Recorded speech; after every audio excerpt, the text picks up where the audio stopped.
Hi, I'm Sunil Patel. Thank you, Todd, for having me. The story is a partial list of lists I have lost over time, and it is a very short story, and it's very confusing in a way. So any excerpt I read will be very special. I'll just read the first little bit. Will give you a taste of what kind of story it is. So, a partial list of lists I've lost over time. To-do list for July 18th, 2039. 1. Kill my duplicate from another dimension. 2. Get rid of all this stupid kale. Top 5 reasons I hate kale. 1. Kale is like broccoli that wishes it were lettuce, or lettuce that wishes it were broccoli. Get your own identity, kale. 2. It contains too much vitamin A, just way too much. 3. It tastes like sadness with an option for despair. 4. Every time I've been forced to eat kale, I get a parking ticket the very next day. Coincidence? 5. I can only think of 4 reasons I hate kale.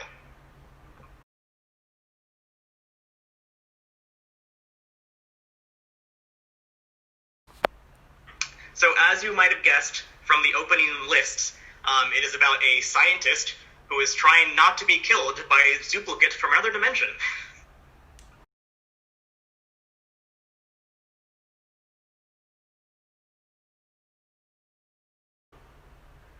So this story was a result of a contest. So I was part of a writing community called Codex, and every year they do a flash fiction contest to write these little short stories over the weekend. So they would give you prompts on a Friday night, and then by Sunday morning you'd have to have a flash fiction to post, and everyone would anonymously read it and vote on it and provide feedback.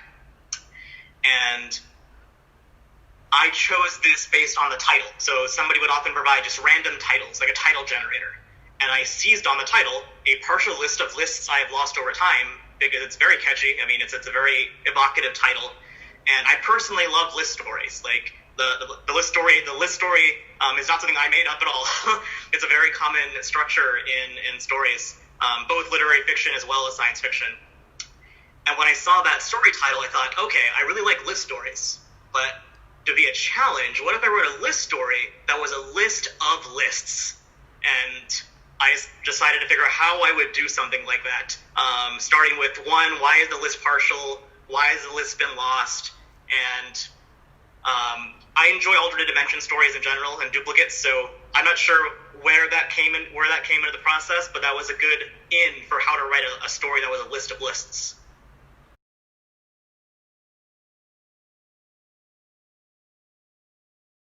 Yeah, so this is, as you can see, it's a very short story. And what probably happened, based on my writing process again, it was a long time ago, but I probably brainstormed the story on Friday night, just try to figure out, what is going to be like, what's the basic structure of it, what's the kind of storyline. And then Saturday morning, I probably would have sat down and knocked out in about an hour, half an hour to an hour, just straight to finish, just typing madly, just to get a rough first draft. And then the next day or so, it's just to work on it, try to tweak it a little bit, into something a little bit better. And then the real work, of course, is the 3 weeks after that, when I started revising it over and over and over into several drafts and getting other people's feedback, to get it to, magazine submission ready. So it's really, an hour to write it, but then 3 weeks to edit it. That's where the real work happens. Yeah, so for me, I'm big into plot and story. So I really like a story to actually tell me a story. I know there are some writers that really work really on atmosphere and language and character, and there might necessarily be like a change happening, right? There might not be a character actually doing something. And I'm more drawn to a story where something happens, in a very reductive way. So I want something that has a beginning, middle, and end that I can follow. And what I really look for is, one, a really strong voice helps a lot in a story. If I just really enjoy reading the language, it's really good. And the character, I want to be able to invest in the character and follow them on a journey to the end of the story.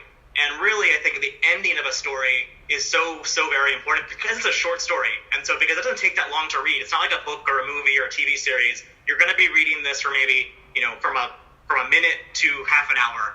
It's a very short amount of time. And so it's not like you have a long journey.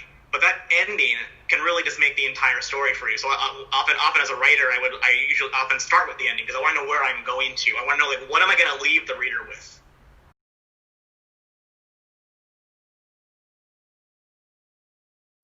Oh, absolutely. So, one, you're going to want to do your research. I mean, depending on what type of story you're writing, it's science fiction, fantasy, horror, literary fiction, romance, historical fiction, or humor. So every genre of fiction will often have their own specialized market. So you're going to want to do your research. And so many magazines are online now, so you can find this information pretty easily online. And what I would recommend is finding the markets that are that pay, because like you said, you want to be a paying market, and also finding the markets that pay professional, whatever's considered the professional rate in that field. I know the instinct for sort of a beginning writer is to just look for sort of like the magazine that doesn't pay anything and is probably easier to get into because they don't get a lot of submissions. And I would suggest those are there, but why not? If you have a good story, start at the top. So absolutely, put your best foot forward. Submit to all the markets that you think are even maybe that you might not be, you quote unquote think you're not good enough for. You don't know that until you let an editor see that. And so you're gonna just submit. And any rejection you get is just let it brush off. Know that an editor will not always connect with your work. It's not about it's not necessarily about your story specifically. It's about that editor not being a good fit for you. So I would also suggest persistence. So don't let the rejections kind of hurt you. Always just immediately turn around. Have your list of markets also. I think it's a good idea. So when you have a story, figure out, I'm going to submit to these markets.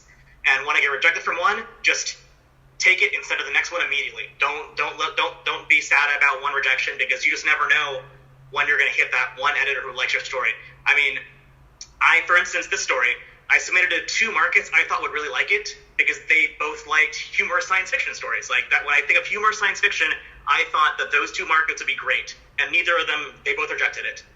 And then on a whim, I submitted it to Asimov Science Fiction, which is a pretty serious kind of magazine. Like, I would never expect this to be in like a Asimov science fiction, but I was actually encouraged because I initially sent a funny science fiction story to that same market earlier, and I got actually a positive response. And so I thought, okay, I don't normally think of this market as a funny science fiction market, but the editor did seem to like humorous science fiction, so I will try it. So definitely, I would just suggest just submit. Learn from rejections. Learn editors' tastes, and you're gonna find the right fit for your story. So don't give up. Like I've also submitted stories for years, for instance, and never found the right home until the right home was created for it. Right? You just never know.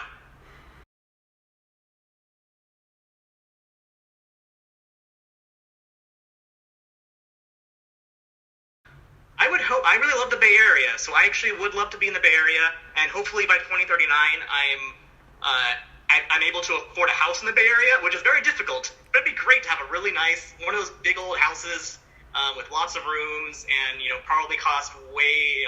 They cost a lot over here, but I would just love to be in a nice house in the Bay Area because I love this location.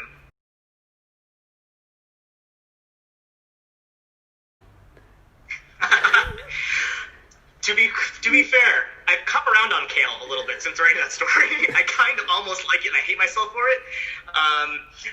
But my favorite, I'll go with pizza. I'm really a big pizza guy. Least actually is cilantro, which is not really a food, but it is the food thing I hate the most.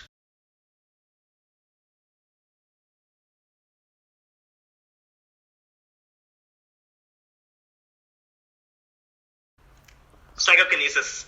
I am very lazy, and I'd love to just be able to just pick up the remote control with my mind.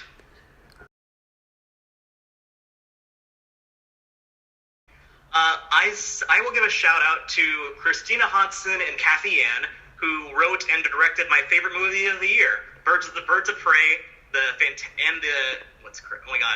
Birds of Prey and the Fantabulous Emancipation of One Harley Quinn, which is it's my favorite movie of the year. It's actually awesome. It's both written and directed by 2 Asian American women, and I think that's really awesome. So I'll give them a shout out, and I'll also give a shout out to Stacey Abrams, of course, because of all her work down in Georgia and her entire team of everyone that's done such great work for the country.